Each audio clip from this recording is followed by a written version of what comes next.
Hindi na nakaabot sa kanilang paroroonan ang 5 individual na lula ng isang bangkang demotor matapos mahulihan ng tinatayang 2.9 milyong pisong halaga ng smuggled na sigarilyo sa ikinasang anti-smuggling operation sa Brooks Point, Palawan. Nakibalita diyan si Patrolwoman Eloisa Beredo.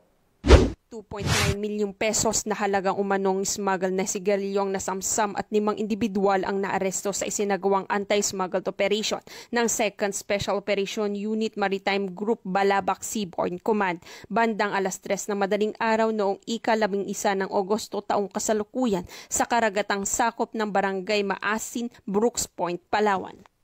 Kinilala ang mga naaresto na sina alias Adsman, 30 anyos, alias Sem, 55 anyos, alias Remal, 22 anyos, alias Abdul, 21 anyos, alias Buwig, 20 anyos, pawang mga residente ng Balabac at Española, Palawan. Nahuli silang aktwal na nagdadala at nagbabiyahe ng mga smuggled na sigarilyo sakay ng isang motorized bangka na walang kaukulang permit mula sa kinauukulang ahensya ng gobyerno at walang nakalagay ng graphic health warning, paglabag sa Republic Act 10643 at Republic Act 10863 o Custom Modernization and Tariff Act.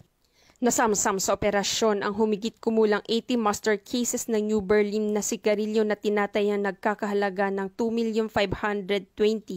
pesos, 10 master cases ng New RS Menthol na sigarilyo na tinatayang nagkakahalaga ng 315,000 pesos, at isang motorbangka na kinilala sa tawag na Kiring-Kiring may 2 Kubota engine 18 at 24 na tinatayang nagkakahalaga ng 120,000 pesos. Ang mga sospek at nakumpiskang ebidensya ay dinala sa Rio Tuba Maritime Law Enforcement Team, Balabac Seaborne Command, Brooks Point Annex para sa dokumentasyon at tamang disposisyon. Ayon sa 2nd Special Operation Unit Maritime Group, patuloy nilang pinaiigtingan ng operasyon laban sa smuggled upang maprotektahan ang ekonomiya at kalusugan ng mamamayan. Ang matagumpay na operasyon ng 2nd Special Operation Unit Maritime Group Balabac Seaborne Command ay malinaw na patunay ng determinasyon ng kapulisan sa pagpigil ng pagpasok ng mga kontrabando sa bansa sa pamamagitan ng mahigpit na pagbabantay at mabilis na aksyon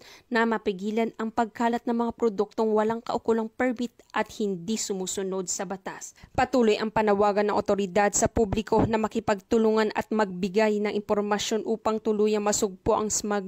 at mapanatilang seguridad, kalusugan at kaayusan sa ating mga komunidad. Mula dito sa Calapan City, Oriental Mindoro, ako ang iyong PNN Correspondent Patrolwoman Eloisa Joy Beredo, alagad ng batas, tagataguyod ng Balitang Pulis.